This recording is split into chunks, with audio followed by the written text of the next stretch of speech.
bring in Kevin Green, senior markets correspondent, to help set up some of the other action that we're watching today. We'll talk big picture in a moment, but let's get into some of the other movers. Let's start out with Skyworks. KG, it is having a huge move to the downside this morning. So talk us through some of the details and what's hitting this stock. Yeah, the stock's down about 29% so far in pre-market here. And actually, when you're kind of looking at this, the report for the quarter was not actually that bad. It's the guidance moving forward. But the revenue for Skyworks for Q1 actually came in at $1.06 billion. That's up from $1.025 billion in Q4 2024.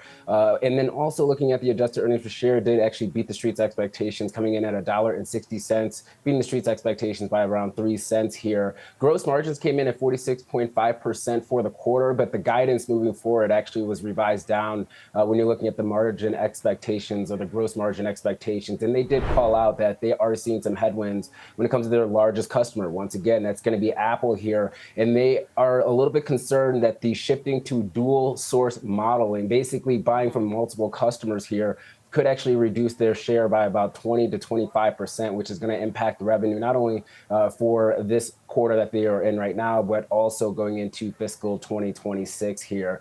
And then once again, looking at the landscape when it comes to RF capabilities or technologies, a lot of competition there. So unfortunately, when you're looking at the industrial side of the equation, there's still a fair amount of gluts. They are seeing some positive positive tailwinds when it comes to AI, but when your largest customers buying from multiple individuals or multiple companies, that could obviously impact your top line there.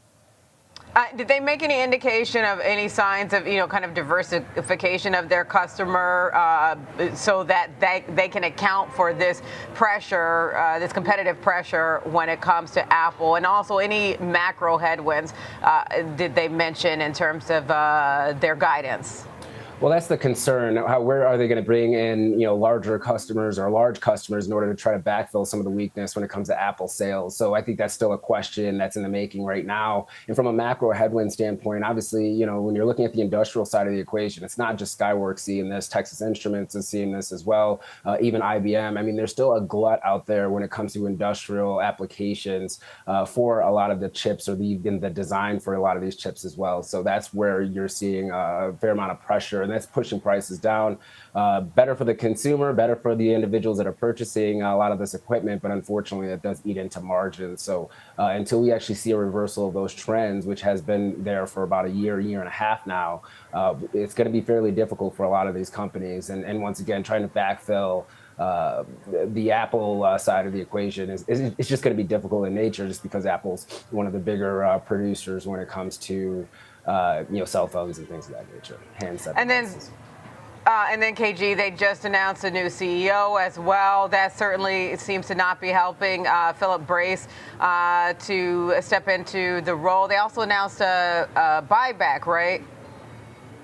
Yeah, so when you're kind of looking at the CEO shakeup, I don't think it's that surprising. I mean, Liam Griffin has been in the role for around 20 plus years. So I think this was more on the horizon, and now they're making this official. And when you're looking at buybacks, I mean, a lot of buybacks have been fairly standard when it comes to the industry as a whole here. And that'll soak up maybe a little bit of the liquidity, but obviously you're seeing investors a little bit concerned, once again, about the Apple market in general. And that's why we're seeing the shares sell off once again, almost about 30% in pre-market trading.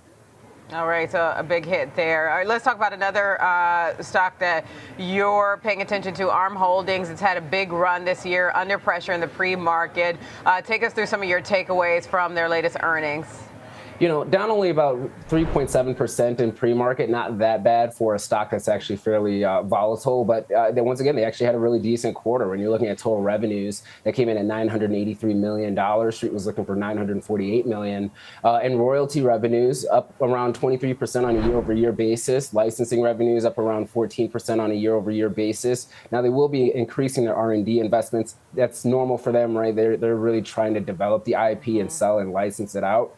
But the issue that you see, and the reason why we have the shares under pressure here today is the guidance. They narrowed the guidance range, and the market was really looking for more of a raise when it comes to their guidance. So unfortunately, there's still some uncertainty when it comes to these large enterprises and trying to land licensing deals. That's the nature of ARM Holdings. It's not really a steady business. Every quarter is going to be very different when it comes to the amount of contracts that they are able to initiate and land. And this is one where they're taking more of a cautionary tone right now, but they still talk about the positive developments when it comes to artificial intelligence and some of the demand that's there within that space. Is your take that the guidance might just be a little bit conservative? Because I know often you pay attention to the tenor of the CEO, CFO, et cetera, and being a little conservative, but just kind of under announcing instead of overestimating.